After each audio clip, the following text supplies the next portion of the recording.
right, George, you ready? Let's give it a No, shot. just, I'm Let's give it a go. The rap. Hey, we got to get it started here. Yeah. George, you got to introduce your folks. Just say bro from the woods. And I think I'm not even sure we're done, but these are real life professional wrestling coaches type people. This is my good friend Jeff Olson from Roseau. Bro, backwoods of Roseau, backwoods, far back. I asked him one time, I called him Jeffrey, he says, only my mother and the nuns called me Jeffrey. No, my probation officer, please, don't embarrass me. Don't embarrass you. My mother and my probation officer, we weren't very close, okay? No, I understand Okay, that. now we're on. And the nuns used to beat you too. Oh, the nuns, miserable. But they helped me. They did. Yes, they did. Straightened you out. Never. But he's from Roseau and a long-time coach, and he knows what it's all about. And he is, I tell him all the time, he is the #1 columnist for the Roseau Times. I try to call him the editor-in-chief one time, but he says, no, that's not it. And he's going to be mad at me, but he's a recent inductee into the Minnesota Hall of Fame.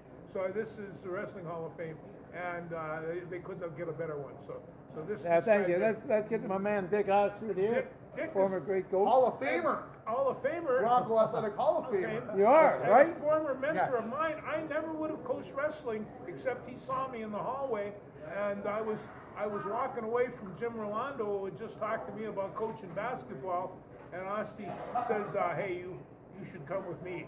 And You know why he said that?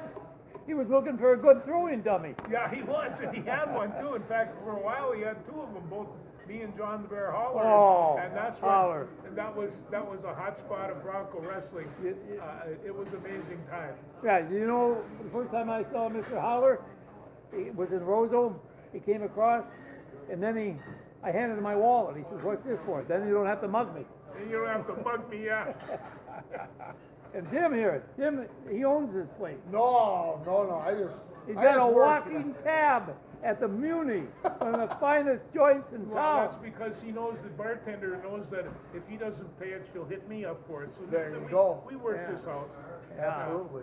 So. Yeah. I like buying drinks. What's It's what I the do topic today, What Tim? did everybody think of the shirts, huh? There, yeah. Yeah. These are, wait a minute. These are compliments of Mark Holtgren that started Rink Rats back in 1990. Okay. And he played on the national hockey team of Holt, okay?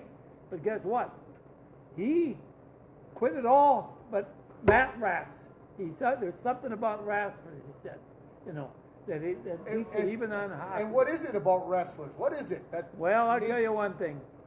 You want to be around a guy, if you're going to get in a fight, of course, I don't want to get in a fight with any one of you guys, but if the guy knows how to wrestle, you can get your ass kicked, and that's not a bad word.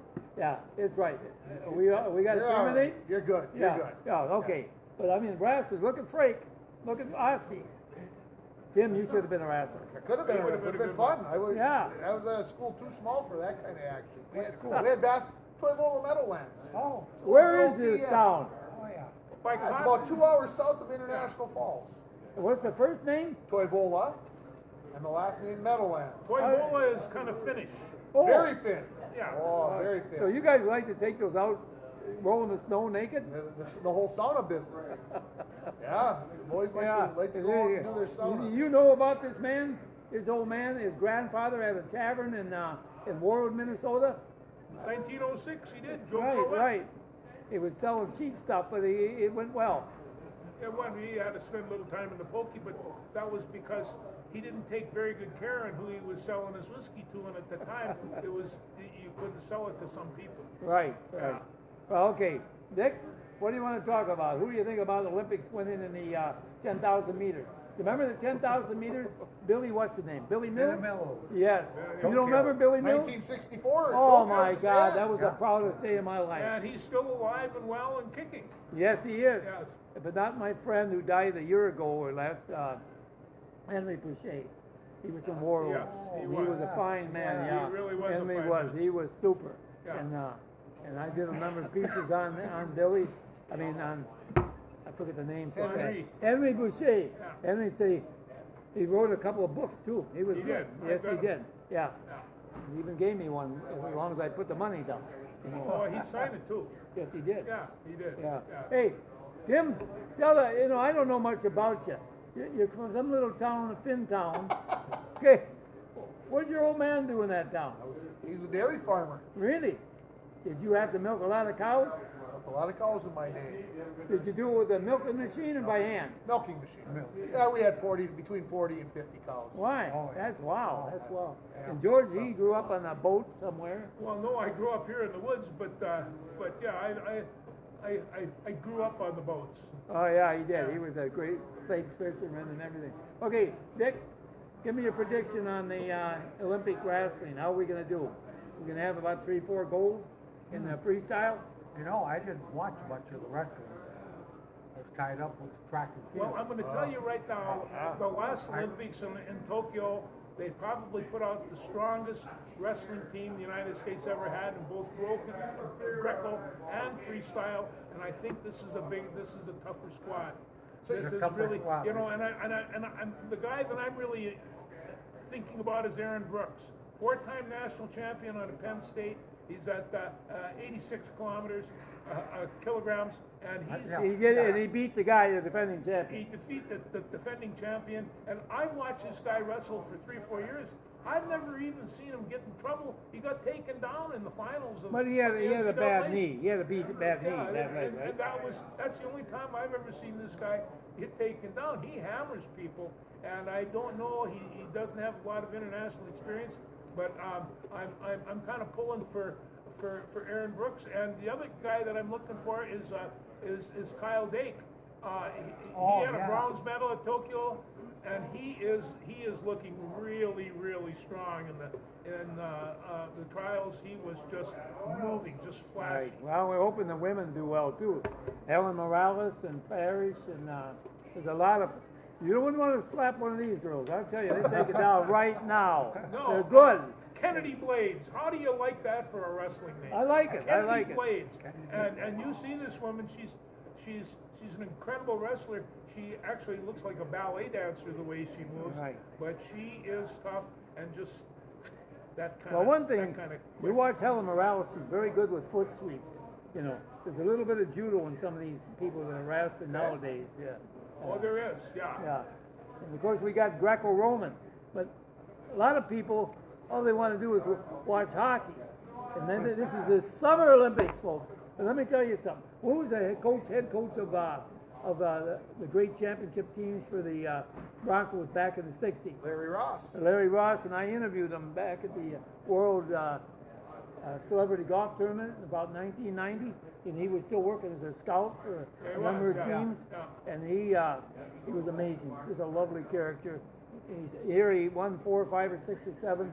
He had 4 in a row, didn't he? 4 and 5 years. Yeah. 6 overall. And you know what? You're only good as your last win. They bumped him out, but he felt better when he started making the good money. Well, no, and they had a television show about drafting hockey players, and he was, I think, working with the San Diego Sharks at the time, and he was talking about, and he was analyzing these kids, and you were seeing a man that could see stuff. He had that vision, and so he could see these kids, and he knew where they were at and where they had to go. And I just thought, you've been a scout your whole life. You could have been paid this big money for these pro teams, but he did. He was a high school coach, and I was at his funeral, and all his players stood up, made an arc of hockey sticks, and they hauled him out. And I just thought, Pops, that was his nickname. Pops, huh? Yeah, he would have loved it. Yeah. It's just, yeah. Well, this is a great town, and of course, we're not in the Falls. We're in Rainier, which has got a very nice joint here, and you don't even see any peanut shells on the floor here. What kind of place is that? I mean, come on. If you gave free peanuts, we'd be able to have lots of shells here. You'd walk barefooted. And for the change, right? You get free popcorn. Okay, let's keep going. Yeah, Jim, okay. what's the topic today? Well, Dick brought up the Olympic track and field trials. Let's talk a little bit about that. What comes to mind? What was the kind of the highlight for you of all the things? So he's all right. Oh, that's a microphone. That's the microphone. I thought that was a shoe brush. Okay. Well, there's so much going on. I can't bring the names right up to my mind. But, well, the lady, and I can't remember her name. She set the world record in the 400-meter hurdles. oh,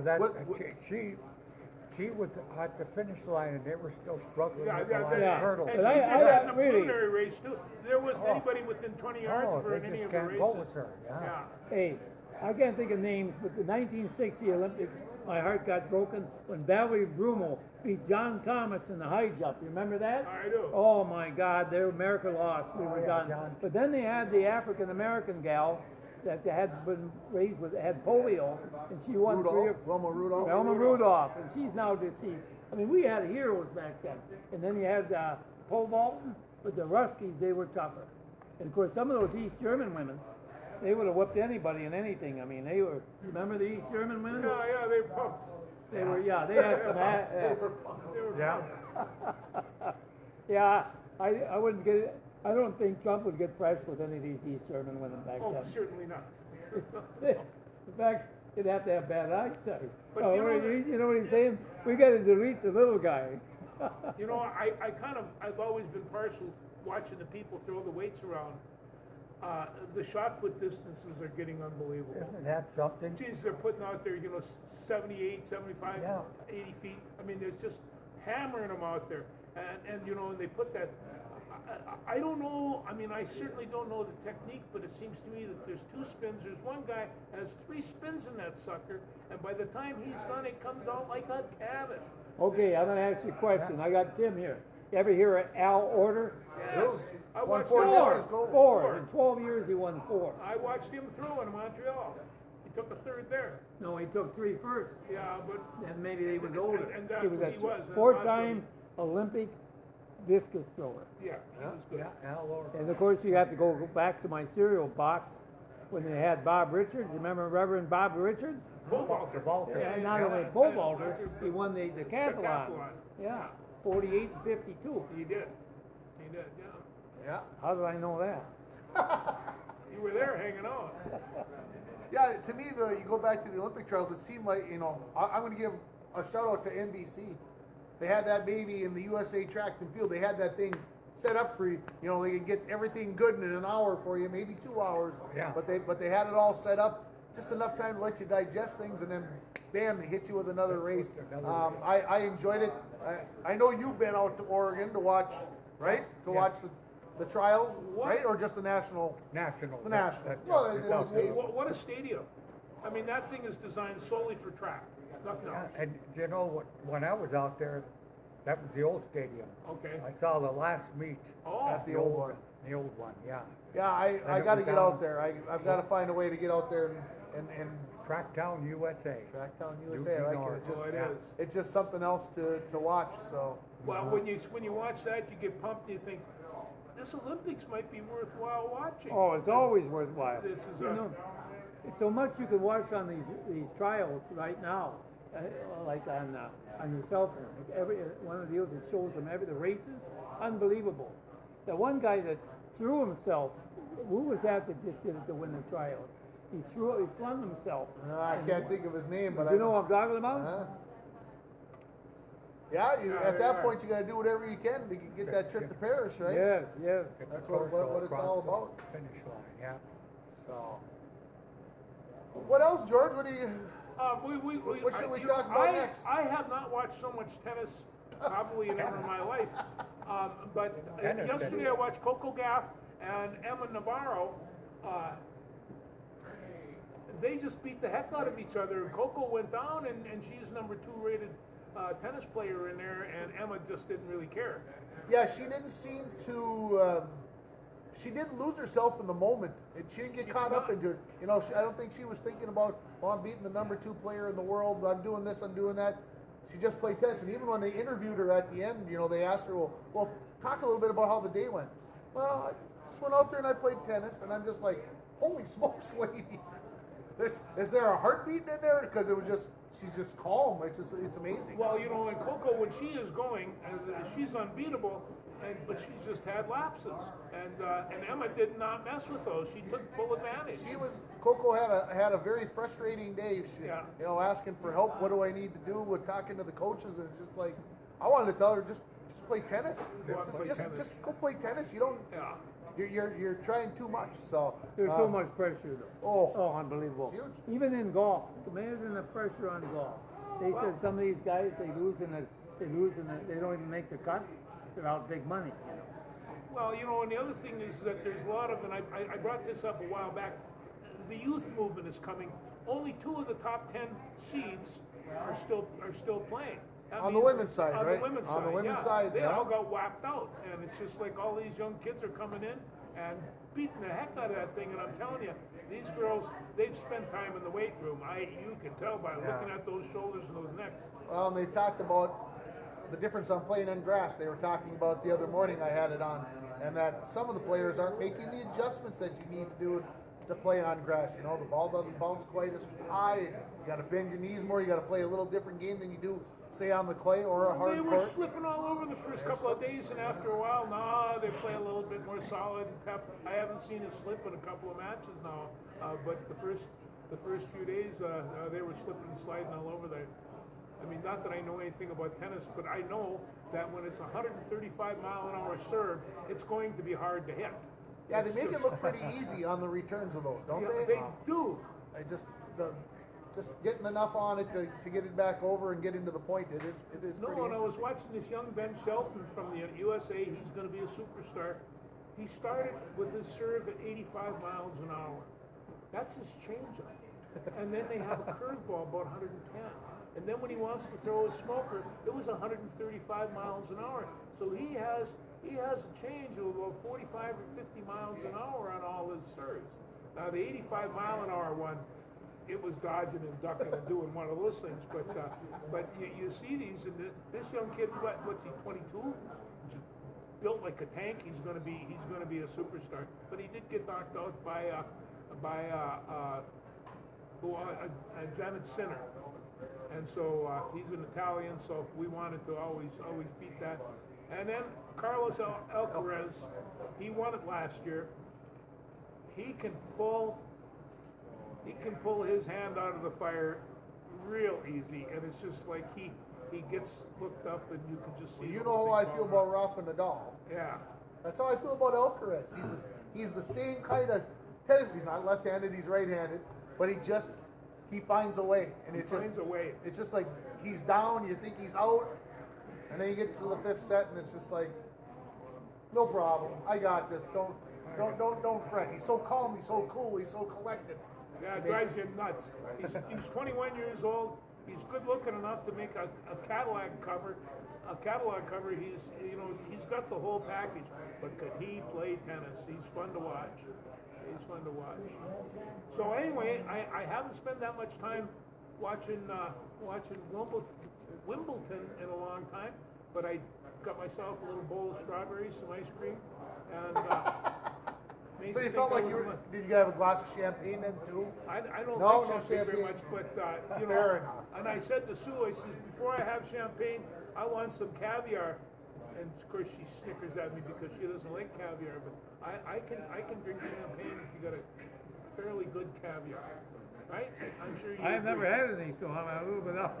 I've never had caviar in my life either. And I don't Never have. have. You poor. I've never had a shot of tequila even. Even? No, I don't believe that. no. No, that was a little high. Used to get cheap bar whiskey for 15 cents a shot back in the 60s. I know you could. There was Tommy Burns over in Superior, 25-cent beer, 50-cent shot. You go in for $3 or $4, you can party on pretty good and then go up the street and dance with the girls where they charge you a lot more. Yeah. Tommy Burns in Superior, you've had to have been in Tommy Burns, Austin. No. Don't you remember? I don't remember the place. You ever been to the Burns. Viking It or was the right Triangle downtown. Bar? You ever Tower hear the Avenue. Viking or Triangle?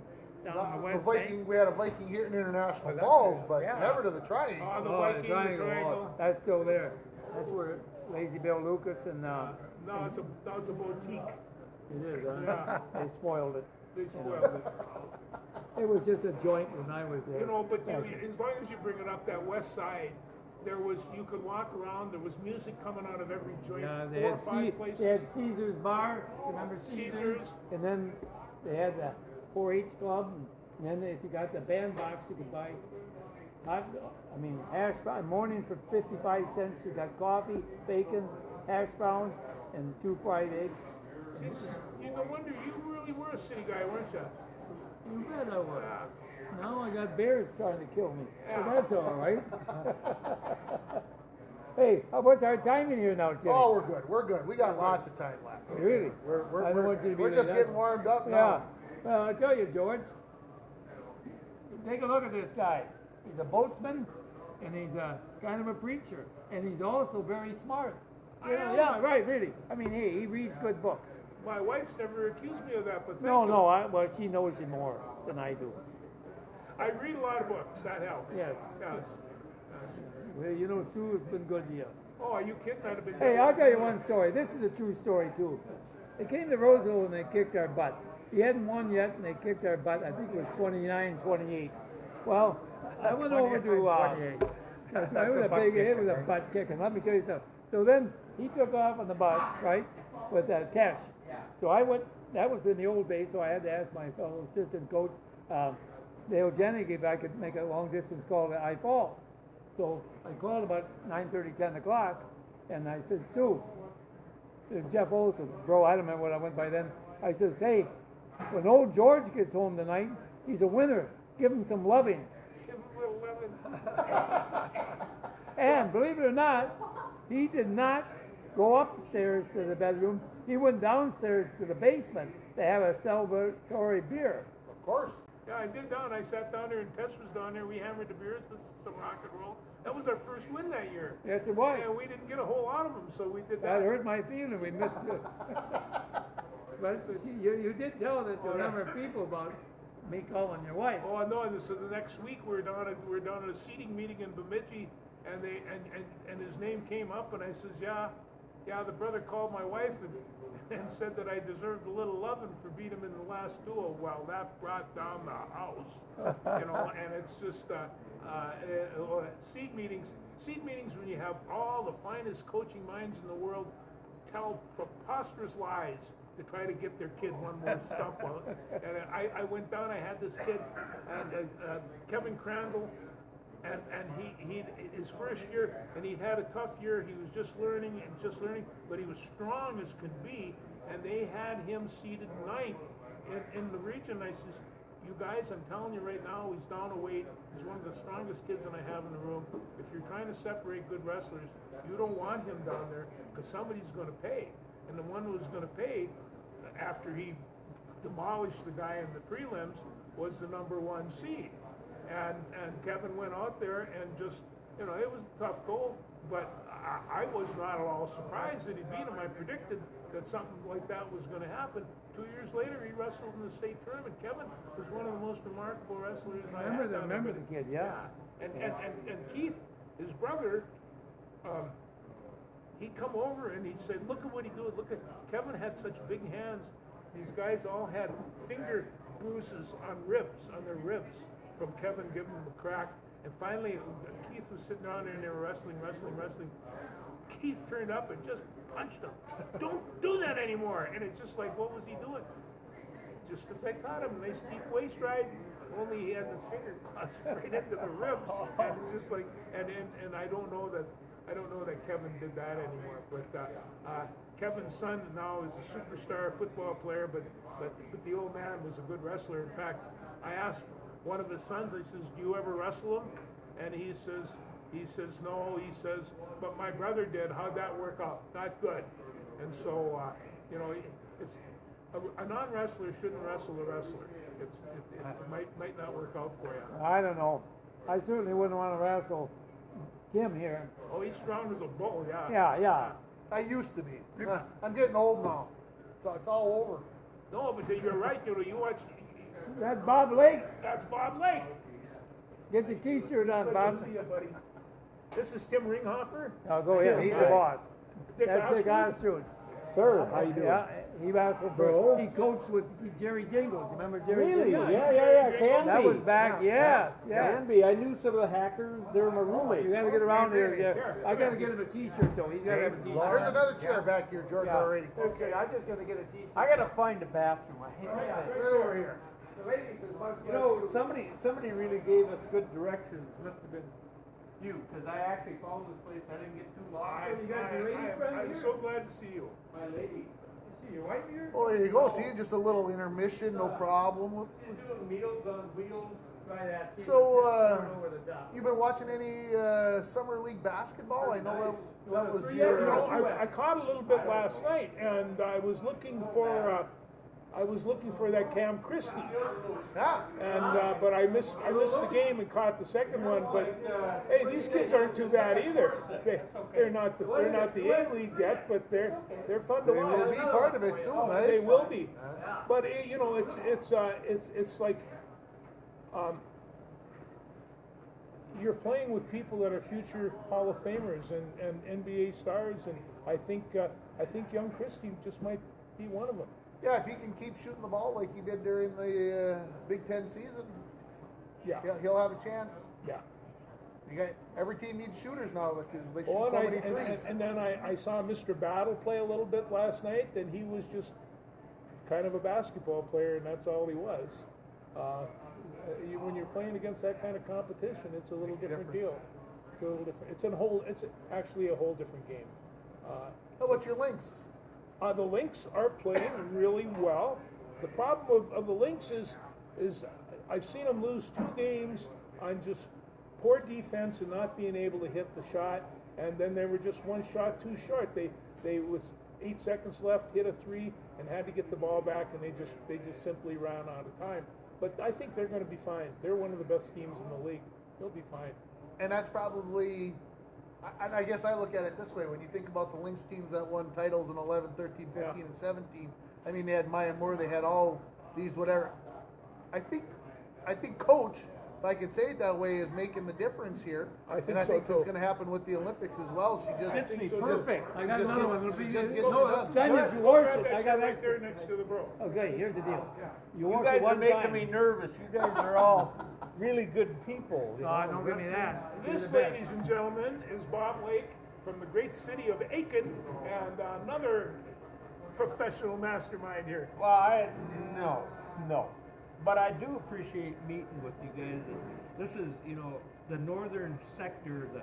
If there was a northern state tournament, you guys would be involved. Well, I know think that. Aiken, Yeah. we'd have to move Aiken up there. Well, we're there, kinda. We're north of Mille Lacs Lake. That's, City Slickers figured that's north. So I talked to him the other day, and I says, when we're talking, and I says, well, who's going to come? And Jerry Cleveland's going to be there, and there was a pause. He says, he beat me in high school, He did. You did, huh? Beat me bad. 138 or what? I don't remember what I was wrestling then. I think we're the same age. Yeah, 67. So I think it was probably 45 at that point. Maybe. Nah, I didn't wrestle 138. So Don Dravis was coaching Staples. He's my hero, Yeah, one of many. Hey, that's a fact. And was John Fremling the coach at Yes, Aiken? yes. Okay, one of my heroes. One of many. John and I guided with him for 11 years. Yeah, We, yeah. we fished together on Rainy here. I brought my secret fishing map, by the way. So I don't know if anybody wants pictures or not. Oh, we'll get something out. This John Fremling was. I met all these guys through these guys, but John Fremling was a real character. I've already told one story, but another one. We went to Deer River, and Deer River just hammered us. And John was refereeing the game, and John the Bear Holler at the end of the match walked over with an ice pack. He says, "This is for your shoulder. I know it's got to be sore." And Fremling, he'd give you that smile. The guy had polish, and he could look at you, and especially when he's refereeing and you have a question or something. Not that I question him very much, because he was a fine referee. But what a super nice guy. You spent a little time with him before he passed, I believe. John Fremling. John Fremling. At Aiken? Yeah, I was, I don't know why I was in Aiken. Wasn't for wrestling. It's a fine town, by the way. Yes. And I It's stayed, like Roseau. I stayed in that motel on the north end of, north side, or the south side Yeah. what town did you talk about? Well, on Aiken. And next morning I decided to go have breakfast. The old John Fremling. He John- got breakfast. We have breakfast together, or that's the last time I saw him. John was really, he was a Gideon, and he worried about, he was a teacher of mine, and I was a bit of a rounder when I was younger. He offered to put me up for winter because I was being housed over McGregor at the time. They didn't have wrestling. I wasn't that great a wrestler, you know. You guys are good. I got drafted from basketball as a reject. Oh yeah, They didn't need a 5'4" kid that could 5'4". dribble like crazy and not shoot. And they ran out of uniforms, and they offered me the manager's job, but I didn't like that idea. I get out the side, and John throws his arm around. Hey, we got a sport for you. yeah. The wrestlers hated basketball players. I had the crap kicked out of me. Yeah, I know. He had to pull them off me. He did, and he was a good guy. You know, he never wrestled a day in his life. I did not know that. He learned all his holds from a Navy wrestling book, and he practiced them on his wife. And so he taught the seniors how to do it, because he was one of the beginning coaches, you know, fledgling in Aiken. And then it was the seniors' job to take and teach the next ones down. So you end up kind of adopting these kids that are coming in. Like that.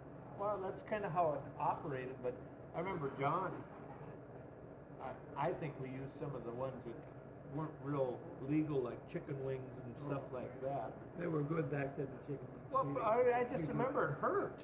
Well, yeah, I did. you could even have it in and have it up here with your hand. Oh, yeah. You had it in, you could drive it. So Roso. Now that's illegal. So now then you wound up years later. You went to the military and Marine, I believe. Yeah, you don't look. You know, you're still a jarhead no matter what Yeah, I happens. know. Yeah. I proudly Yeah. am a jarhead, I guess. And then you came back and you run into Noel Bailey and then the relationship starts. Oh, well, I did, but there skipped a few chapters in there, but that's probably just as well. Okay, yeah. I ended up meeting the girl that I was to marry. I didn't know that at the time because I was really happy being single.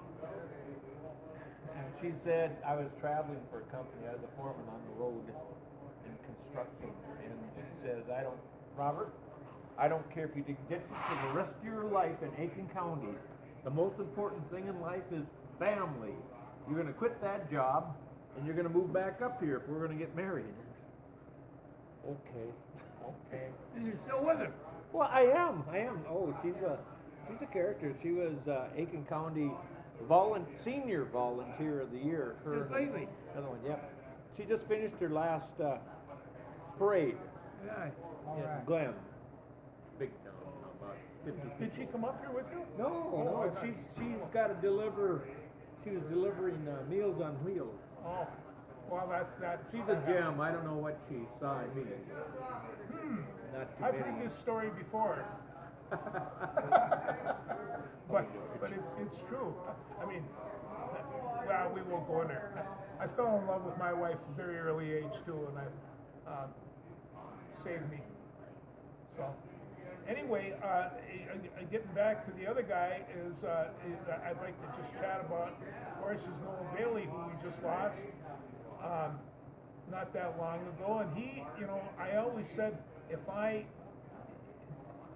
actually followed anybody's coaching technique, I think it was probably Noel's, because he was really an incredible coach, and when he was involved in wrestling, he was really involved in wrestling, and it's you know, and I just keep an eye on him, and then of course they had a telepathy, kind of a telegraph thing, and they'd stomp their cowboy boots.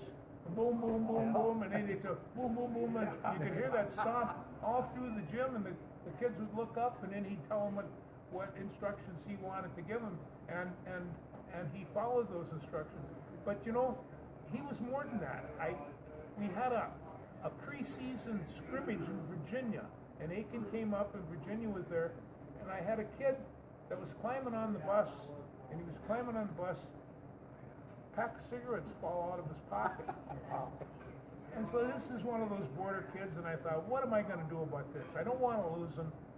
you know, I can't beat him up. Get in the bus. He said, I'm going to go home, go back to bed. No, get on that bus. I don't know if you're going to wrestle. Get on the boy, bus. coach. And so he goes to Virginia, and you guys had, I can't remember his first name, but it was Wright. Okay? Okay. And he was I think a runner-up or third place finisher in the state tournament the year before. And so nobody wanted to wrestle him, and my boy was a little bit underweight from that, but I didn't care.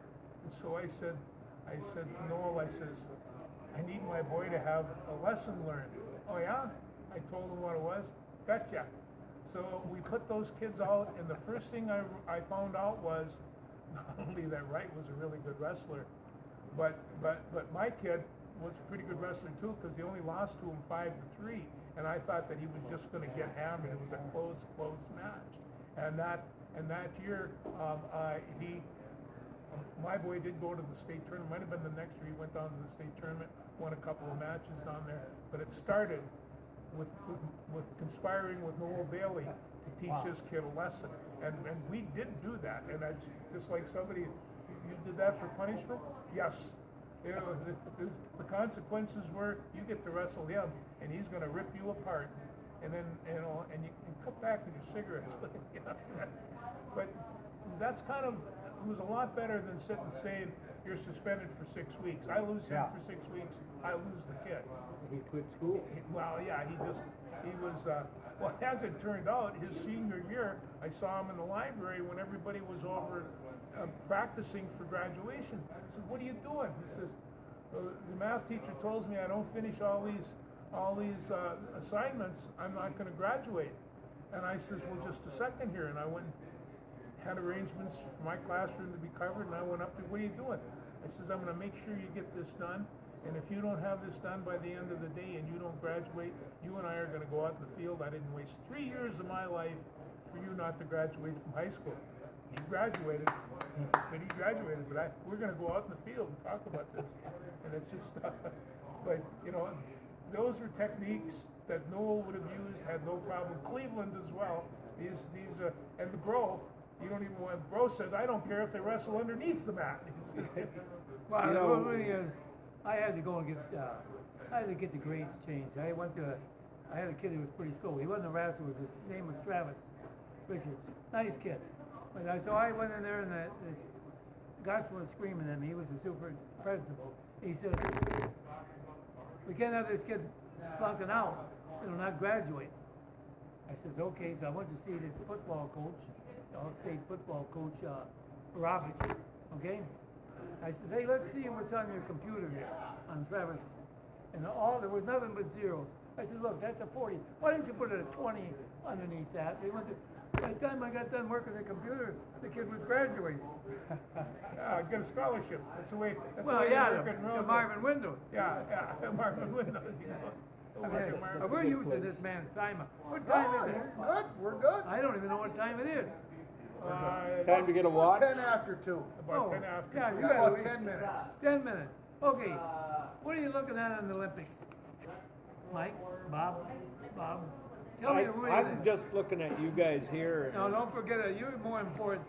That's crap. You know that. I think you guys are legacies. I met you 30 years ago or more. Remember that? Yeah, I The do. state tournament, right? State tournament. I'm looking across at this guy who's got a field jacket on with a snorkel up That's cool. and a goddamn little hole. He's peeking at me. I got one of our finest, Stan Bergstaller. I had him so cranked up, and I kept looking at the coach and what is that sitting in the corner? And I remember he just sat there the whole time, didn't say a whole lot. I know that we had a break, and Yeah, we when talked your guy to the kid slammed and him. And Les is laying there, my guy's laying there whining and crying. And I leaned over, I said, It was an illegal we're not assault. going home with a state title like this. You got to get back up and wrestle. Okay. Noel Bailey never forgot that moment. Wow. Oh my You God. guys are classy. Hey, here Lester comes up. You remember Les Queen? Oh, yes. He wizards Bergstaller, Yep. and he pancakes him and wins 7-4. He was losing 4-2, right? Wow. And later, when I finally, I didn't remember who, I mean, it was all blur anyway. So all of a sudden, here's Noah Bailey, years later. He said to me, your kid couldn't have taken down my guy Bergstauer with a gun. You know, And then I says, Bergstauer? Who's Bergstauer? Yeah, that was 1984. And you believe it or not, And was he a state champion? he was a runner-up. Runner up. Okay. State champion. I met him. Deservedly. He was at Noel's reception. Yes, he was. Yes, that He was I just met a him. tiger. I can still remember. He ate venison sandwiches, and I can remember that when we went out to eat as a team, he didn't really order. He just pointed at pictures, and he ended up ordering like 5 meals, and they all came, and he ate it all. yeah, he was tough. He didn't lie. Yeah, still looks like He he looked could, tough. he still looks pretty lean Yeah. and mean. Because You know? now Lester's about 280. You know, he's a big guy. Yeah. Sweet. I don't know. There was something about you that I just thought, you're a good coach. I don't think any good Well, there. it had to do because I asked Well, you he later, was are saying- you a Vietnam vet? And that was the one thing because he was so strange. I mean, normal people aren't like that. That's no kidding. I understand. And yeah. so I asked him, and he said, "Yeah." And that's about was the end of our conversation. Yeah, well, and it it was. wasn't until Noel's thing we started talking about it a little bit. But Noah was a great guy. you talk about this group though, this group of coaches, because the few stories I've shared or heard, think of the kids you saved. Yeah, The kids that have never graduated, that never did this, and were heading to Sing Sing or some damn place or Yeah. other, and you turned them around. And he did that Well, they over at got- the Falls with the Hell Brothers, right? Well, How you many know, people could have had a team of and Hell you know Brothers? that was they had What was issues their with the name? Hell. fact Hell is, was the last name. Hell. Hell? H-E-L-L. we would have had very poor wrestling teams without the Hells. And it just they Oh, I always love writing about the Hell. yeah. It was I'll tell you about one story about Chad Hell. We're in Saturday night. You don't coach as a coach. You don't wrestle. You don't coach a lot on Saturday nights at the state tournament. And here's Chad Hell wrestling for 5th place. And who's coming out to referee it? Andy McCarty. Now Andy McCarty, he confused me and John the Bear, and he threw John the Bear out a couple of different places. He might have even been involved in that time that the shaving thing. I don't know, but John the Bear Holler and Andy McCarty, Andy threw him out at the Walker Invitational, and so Andy looks at me, and I got the big beard. I'm not going to do anything to screw this up, and I sat on my hands just so they didn't wave. And there was one question I says, Tess, I spoke to stand up and just point to it. I'm not going to do that. He'll nail me. The next year, we were at Bemidji, and we're wrestling a duel. Here comes Andy McCarty out, and I told Jeff Nelson from Bemidji about this, and he started laughing, and McCarty came over, and he says, "You're not Holler, are you?" And I says, "No." He says, "Well, I always got you guys confused." I says, "I know you did." And of course, all the calls that night, they didn't favor Bemidji, but they didn't favor us either, not a little bit. But at least I got a fair shake from. But Andy McCarty is another one of those characters, just characters. And you ran into him. You ran into him all the time at Bemidji. I was at a wrestling match a couple of years ago, and Jeff Nelson was there, and Jeff was talking about Jerry Cleveland, and he had refereed Jerry's last college match at Bemidji, and he says, Cleveland hit you with everything.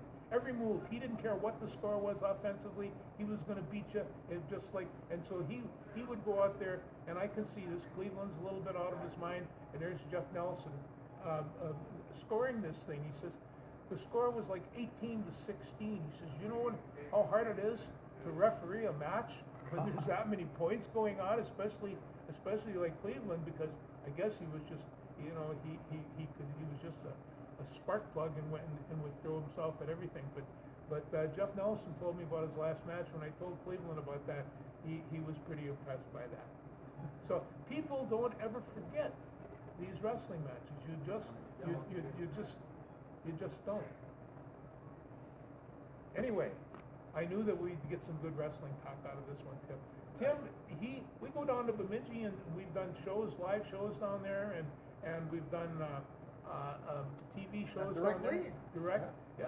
In fact, the Bemidji had a state champion, a girl wrestler. We interviewed her, and she's a beautiful young lady. And she's 16. I'd say, what's your favorite move? I like the butcher. And I thought, geez, girls have changed since I was a lad. And this one will rip you up. But they have a very fine women's team down there, and Rand Spar, he's a very fine coach. I've got to know him over the last few years, and he was like that when he was in junior high too, just really hard. Yeah, anyway, enough of that. I ran into him a couple of times. Anyway, so we still sneak in to see wrestling. It was really good to go down and watch that tournament that they had going on at Aiken. My daughter is the principal over at Onamia, so I sneak over and watch hers because Onamia, I says, Onamia, why would you look for another job? You got 2 returning state champions.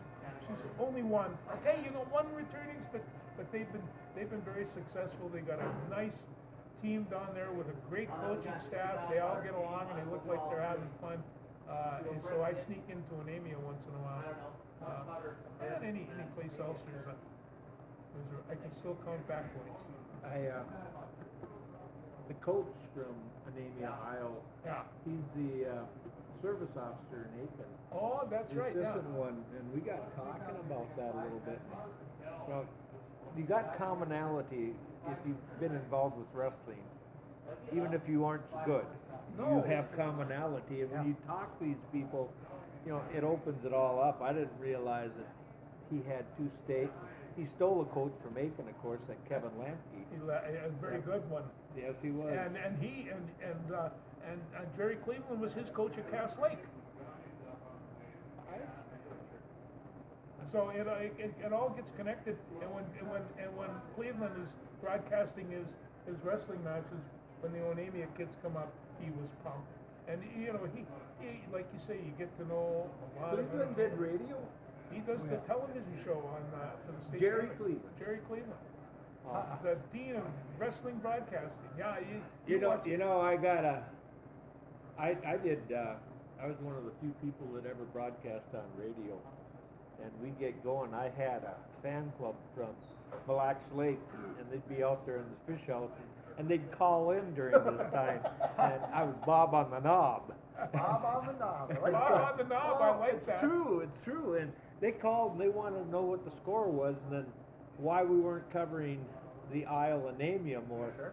Well, I just did kind of the gobblers, and I volunteered that dang stuff, but things get a little slow on the mat, and they'd be dancing out there. I could make up crap like you can't believe. Yeah, that's what radio is all It about. was slicker than snot on a doorknob, Well, as a ringer taught me how to do that. We broadcast for years together, and then did other radio shows and such. But you get better at it, and it's You do. But then you sit at the state tournaments next to somebody who's a pro, and you just kind of listen to them for a while. That's kind of.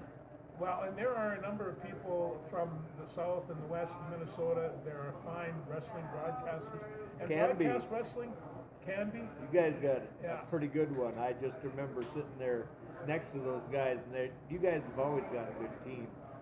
I don't know if you keep track of it anymore, it's a tough sport but to call. Yeah. I mean, it's not like baseball. Vastly different. Vastly different. We gotta go. You gotta go. Hey, guys. Thanks, guys. Yeah, thank you. This is a dandy right here. Appreciate it. If you Go ahead. call us off. We'll see you next week. Thanks, everybody.